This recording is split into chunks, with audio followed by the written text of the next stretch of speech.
In this video, I'm going to demonstrate Sparklines and data bars, which are two other tools that you can use to graphically represent your data in a worksheet. The first tool that I'm going to represent the Sparklines are miniature charts that fit inside of a cell. So the first thing I'm going to do then is to select the range where I want my sparklines to show up, which is in this 10-year history column that I've added to the worksheet on the sectors worksheet. So then I'm going to go to the Insert tab, to Sparklines, and I'm going to do Lines. So I'm going to click there. That opens up the Create Sparklines dialog box. So my location range has already been entered. Now I need to choose the range where I'm going to draw the data for the sparklines, and that is on the Sector History worksheet.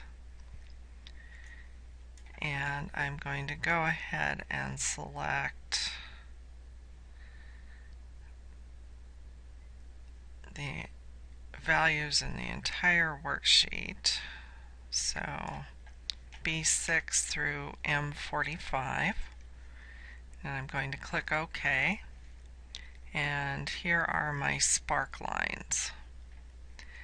Now I'm going to do a little bit of formatting to my sparklines. You'll see that there is a Sparkline Tools Design tab on the ribbon now.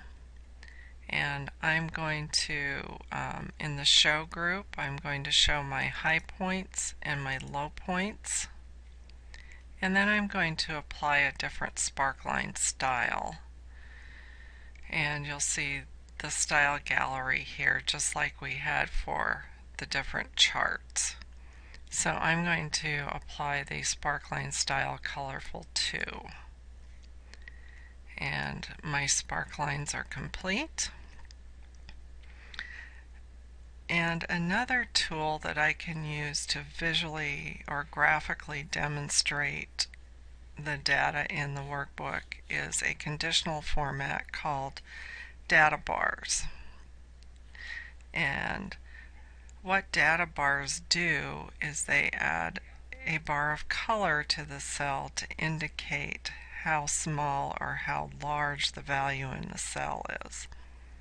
So I'm going to go ahead and select C4 through D15, and I'm going to go to the conditional formatting in the styles group on the Home tab, and I'm going to choose the data bars, and I'm going to choose the solid fill blue bar. So there are my data bars.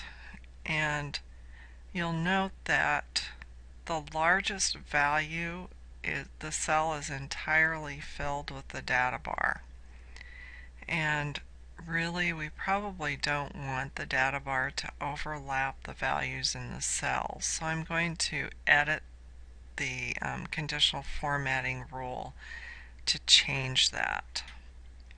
So I'm going to, with my cells still selected, I'm going to go back to conditional formatting, to manage rules, and then I'm going to choose edit rule,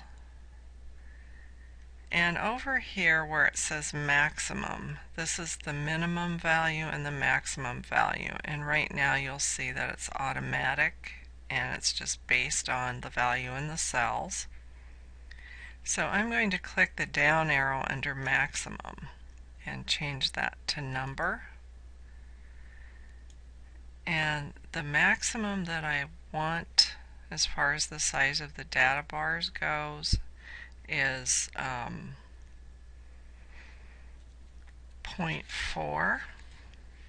So I'm going to type in 0.40, and then I'm going to click OK. And then I'm going to click OK to completely close the Rule Manager dialog box.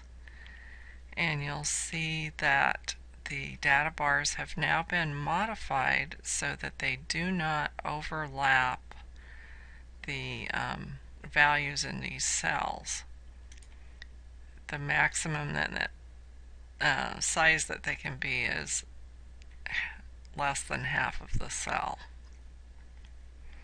And those are sparklines and data bars.